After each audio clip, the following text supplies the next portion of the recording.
देश का आम बजट आ चुका है। इस बजट से आपको क्या मिला है, कितनी राहत मिली और किन किन चीजों पर फोकस किया गया है, आसान भाषा में इस रिपोर्ट में दिखाऊंगी। लास्ट तक जरूर देखना। नमस्कार, मैं हूं आपके साथ ममता तिवारी और आप देख रहे हैं न्यूज 18 का डिजिटल प्लेटफॉर्म। वित्त मंत्री निर्मला सीतारमण ने नवीं बार आज बजट पेश किया है। वित्त मंत्री निर्मला सीतारमण ने अपने नाम ये एक और इतिहास रच दिया है। वित्त मंत्री निर्मला सीतारमण ने संत रविदास का नाम लेकर भाषण शुरू किया। वित्त मंत्री निर्मला सीतारमण ने कहा कि हमने देश के से गरीबी हटाने के लिए कई काम किए हैं। नई तकनीक आ रही है जिससे कई बदलाव हो रहे हैं। वित्त मंत्री निर्मला सीतारमण ने कहा कि हमारी सरकार बीते 12 साल से निवेश बढ़ाने पर काम कर रही है। आगे वो कहती है कि हमारा पहला कर्तव्य है कि अर्थव्यवस्था को तेजी से बढ़ाएं, उथल पुथल वाले वैश्विक माहौल में स्थिर बने रहें। बजट का फायदा हर गरीब को हो। रिफॉर्म एक्सप्रेस तेजी से आगे बढ़ रही हैं। ये अपनी गति को बरकरार रखेंगी।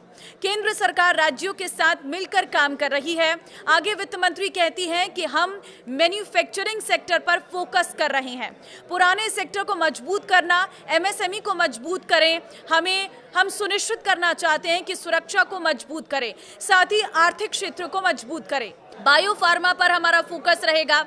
हम 10,000 करोड़ रुपए अलॉट कर रहे हैं। 3 संस्थान बनाए जाएंगे। फिलहाल हमारे पास 7 संस्थान हैं जिन्हें और अपडेट किया जाएगा। वित्त मंत्री निर्मला सीतारमण ने कहा कि भारत को सेमीकंडक्टर हब बनाने के लिए सरकार काम कर रही है और इसके लिए 40,000 करोड़ रुपए अलॉट किए गए हैं। महात्मा गांधी ग्राम स्वराज इनिशिएटिव का प्रस्ताव दे रहे हैं। इससे बुनकरों और कुटीर उद्योगों को फायदा मिलेगा। भारत के पास संभावना है कि खेल से जुड़े उत्पादन तैयार कर सके। एमएसएमई विकास के रास्ते में अहम साथी है। हम चाहते हैं कि चैंपियन की तरह हम उन्हें बढ़ाएं। हम इसके लिए 10,000 करोड़ रुपए दे रहे हैं ताकि उद्यमियों को फायदा मिले। वित्त मंत्री निर्मला सीतारमण ने ऐलान किया है कि ओडिशा, केरल, आंध्र प्रदेश, तमिलनाडु में रेयर अर्थ कॉरिडोर बनाया जाएगा। इसके अलावा 3 डेडिकेटेड केमिकल फार्म भी बनाए जाएंगे। आपको जानकारी दे दें कि ये 3 डेडिकेटेड केमिकल पार्क भी बनेंगे। वित्त मंत्री निर्मला सीतारमण ने ऐलान किया है कि देश में कैंसर और शुगर की दवाएं सस्ती होंगी। इसके साथ ही वित्त मंत्री ने ऐलान किया है कि देश में 22 नए जलमार्ग बनाए जाएंगे। वहीं वो आगे कहती हैं कि रेशम, जूट और ऊन के लिए राष्ट्रीय फाइबर योजना का ऐलान किया है। वित्त मंत्री ने ऐलान किया है कि ओडिशा, केरल और छत्तीसगढ़ में माइनिंग कॉरिडोर बनाया जाएगा। वित्त मंत्री निर्मला सीतारमण ने कहा है कि वित्तीय स्थिरता के लिए देश में बैंकिंग को लेकर कमेटी का गठन किया जाएगा। हम ग्राहकों की सुरक्षा के लिए नए उच्चतम स्तर पर काम करना चाहते हैं। हमने बीते 10 साल में 22 करोड़ लोगों को गरीबी रेखा से बाहर निकाला है। हमारी सरकार ने तय किया है कि सर्विस सेक्टर पर जोर देंगे। भारत का युवा, उनकी आकांक्षाओं को पूरा किया जा सके।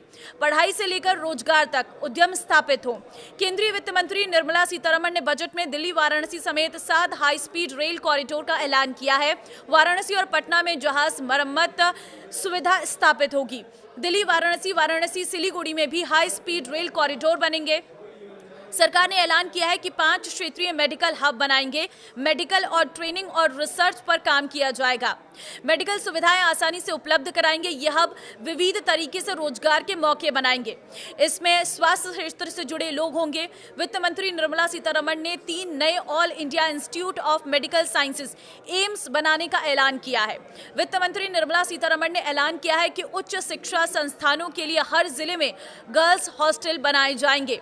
खगोल विज्ञान को बढ़ावा दिया जाएगा। 20,000 युवाओं को टूरिज्म के लिए गाइड के लिए ट्रेंड किया जाएगा। कंटेंट क्रिएटर लैब को स्थापित किया जाएगा। सरकार चाहती है कि साल 2047 तक सर्विस सेक्टर की 10% भागीदारी हो। आगे वित्त मंत्री ने कहा है कि 2026-27 में मैं पब्लिक कैपिटल एक्सपेंडिचर को बढ़ाकर 12.2 लाख करोड़ रुपए करने का प्रस्ताव रखती हूं। उन्होंने कहा है कि हम 5 लाख से अधिक आबादी वाले शहरों यानी टियर 2 और टियर 3 शहरों में इंफ्रास्ट्रक्चर का विकास जारी रखेंगे। वित्त मंत्री ने कहा कि डेयरी और मुर्गी पालन को मजबूत करना चाहते हैं। कृषि के क्षेत्र में उत्पाद हासिल कर सके, उत्पादों की विविधता को बढ़ाया जा सके, रोजगार के नए मौके बन सके। चंदन, नारियल और काजू से अच्छी कमाई होती है। नॉर्थ ईस्ट इलाके में बादाम, मूंगफली को आगे बढ़ाना चाहते हैं। नारियल के क्षेत्र में भारत सबसे बड़ा उत्पादक है। 3 करोड़ लोग इस पर निर्भर है। इसके लिए हम इस पर पर प्रस्ताव दे रहे हैं। हम इसमें मदद करेंगे। मुख्य नारियल उत्पादक राज्यों में स्थापित करेंगे। काजू और कोको को प्रस्तावित करेंगे। हम इसमें आत्मनिर्भर हो सके। निर्यात की दिशा में हम तेजी से आगे बढ़ें। चंदन की बात करें तो सांस्कृतिक और सामाजिक हिस्सा है। चंदन की खेती को बढ़ावा मिल सके, चंदन के गौरव को फिर से पुराना गौरव मिल सके। लखपति दीदी की योजना कामयाब रही। क्रेडिट से जुड़ा रोजगार स्थापित करने में आगे बढ़े। स्वरोजगार की स्थापना वो कर रही हैं। हम दिव्यांग जनों को मजबूत करने की योजना में अलग अलग सेक्टर में उनकी संभावनाएं तलाश रही हैं। जिन क्षेत्रों में उन्हें मौका मिल सकता हो वो दिलाएंगे।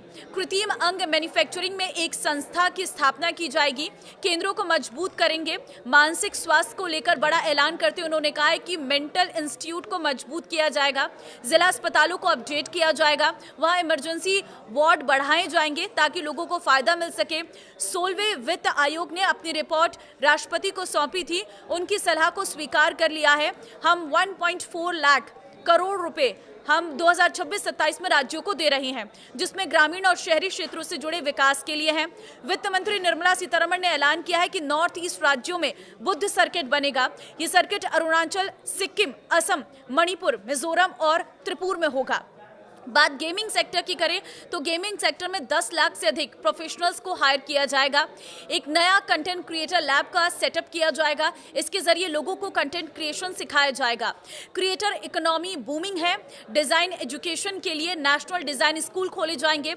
वित्त मंत्री ने भारत के एनिमेशन, विजुअल इफेक्ट्स, गेमिंग और कॉमिक ABGC सेक्टर को बढ़ावा देने के लिए देश के 15,000 सेकेंडरी स्कूलों और 500 कॉलेजों में कंटेंट क्रिएटर लैब स्थापित करने की घोषणा की है। तो ये नया भारत है जिसमें कुछ नई योजनाएं सरकार ला रही है। ये आज का भारत है और इस आज के भारत में टेक्नोलॉजी को डेवलप करने के लिए इस बजट पर ज्यादा फोकस किया गया है।